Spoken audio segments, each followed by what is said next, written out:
Michael Tessarian on this subject were my kind of mentors, but not really direct mentors, but I got inspired with their work a lot. And forgive me, the gentleman that was speaking in that video, was that one of them? No, I don't know him. I wanted to have esoteric meaning of 9/11, and it just... Thank you, Sam. I just put esoteric meaning and things like that on YouTube. You should be able to get it too. Esoteric meaning of 9/11, and you get lists of clips, and I was just in awe to see the clips, and especially I was so excited. The ending of it. Oh yeah. And he was saying it was, and I was a little distracted, but he was saying that was a clip from something that came out in the year 2000? Year 2000. Lots of movies were made before 2011 talking about or showing the Twin Towers were collapsing and things like that. Still, it's a mystery. How did they know that? But that show, The 10th Kingdom, is not just an ordinary show. It was based on esoteric knowledge and magic and things like that. You will learn more about it and how they use the Twin Towers as the two towers that they usually used in their ritualistic ceremonies. Yes, Jim. Well, I would just like to mention, speaking of 9/11, that we're all of us are what we call 9/11 truthers, and at this time slot, 7 to 8 o'clock on Wednesday nights, what usually happens, Standish? There's a show, an awesome show. Yes. And where is that show tonight? Because the Echo is on. The Echo is on, and that goes on from 6:30 till 7:30 now. It's a back-to-back show. Yeah, there was a concern that some time slots might be monopolized, and Media Bridges likes to shuffle things up. So Cincy 911 will start at 9:30, 7:30, and the Echo will start at 6:30. Yes. So each week from now on, that will be the order of things. Oh, yeah, exactly. By the way, this is the first live show, the Echo. This is our first live show. So are we supposed to take from the clip and the inference of the 10th Kingdom that the Masonic Order organized September 11th? Yes, not just that, many other things. And there are uncertain times, certain, like before you, I was just explaining. I don't know if I've ever heard that before. Well, it's... Jim, have you? That the Illuminati organized 9/11? Well, is the Illuminati the Masonic Order? Illuminati, yes, is a part of the secret societies and part of Freemasonry, basically. Huh. They're Masonic in nature. And not just them. Lots of other secret societies are. And they use the same language, which is the symbolic language. Handshakes, things like that, hand gestures, you name it.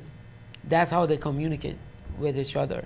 And that's how actually human beings communicate with the subconscious. That's why you have dreams, and that's why the dreams are interpreted by different means. If you go to Spring Grove Cemetery here in Cincinnati, you'll see a vast cemetery, the largest municipal cemetery in the United States, I believe, or the second largest. And it's filled with obelisks, which are... what? Obelisks. Obelisks, which Yes. are... You have it one in... Square pillars with a pyramid on top. Kind of like the Washington Monument? Exactly. Yes, exactly. That's a Freemasons, a Freemasonic symbol. And we talk about it more because that has a very important history also in Masonic pathway, because then from that thing that it is called the obelisk, we have the word rocket in modern time. Why they call it rocket? or rocket. The first part is rock, and because the obelisk is made of rock, you know, that's another thing. And how they're so obsessed with the word rock and roll group, Rockefeller. We get to that point, that why they keep using this rock, and because it's, what do they use? Masons use rock to make buildings, things like that. So I remember seeing billboards about Freemasonry, and I think it said, learn the secret. It seemed like anyone could go. Have you gone? I've gone too. That's another story. I don't want to talk about it more, but they never teach you anything in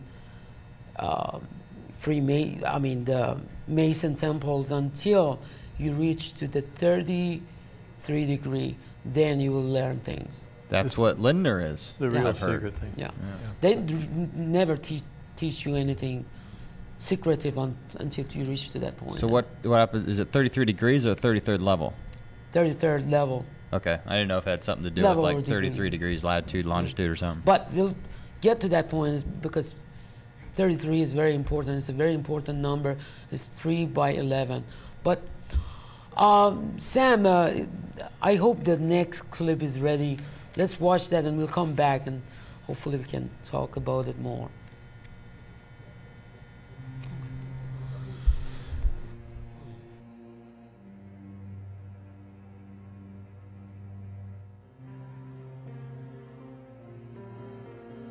The astrological configuration on 9/11, with Saturn, planet of structure and materialistic power in the sign of Gemini the twins, gives us a direct as above so below reflection, as does Pluto, planet of transformation through destruction, in the sign of Sagittarius, religion, foreign cultures and long distance travel, symbolic of the alleged hijackers and their religiously inspired plot to destroy the structural center of materialistic power in New York, thereby transforming the country of America and the world in one fell swoop. With such an impressive as above so below correlation on that day, we ask the question, do you believe in magic? Are these 5 direct correlations between Saturn and the World Trade Center complex coincidence, astrological synchronicity, or are they the result of a little influence by a hidden helping hand? So what of Pluto and its role in the astrological configuration on 9/11? Well, Pluto, astrologically, and its planetary influences are said to govern deep transformation. Pluto also brings past tensions back to the surface, and Pluto also rules all things secretive.